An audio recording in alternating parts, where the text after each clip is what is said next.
Developed to strengthen the management of the supply chain of fresh produce from the farmer to the market, the Ogwediva Fresh Produce Business Hub would fool any ordinary person into believing that it is a place out of business.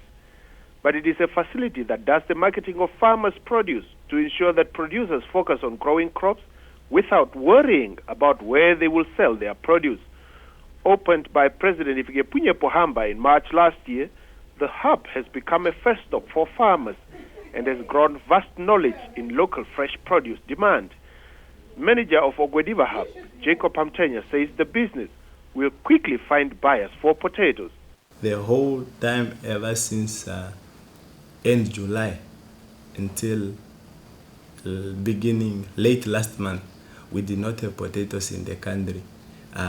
We were all importing all the potatoes that we're eating during that whole period is coming from South Africa, for a very simple reason that our farmers produce only potatoes when the climate or makes it favorable, or it makes it easy to produce with minimum risk.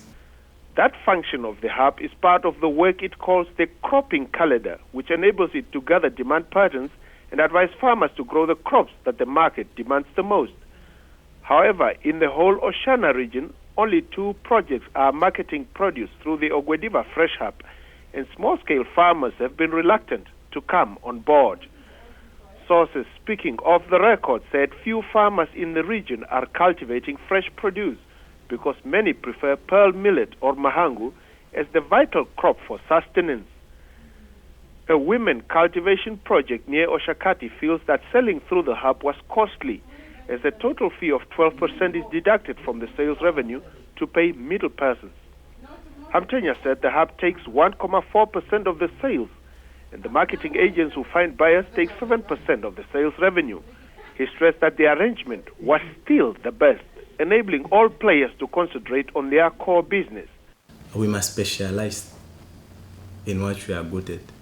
To date, retailers and farmers across the country have found it much more efficient and much less of a cost selling and buying their produce through the fresh produce hubs in the country.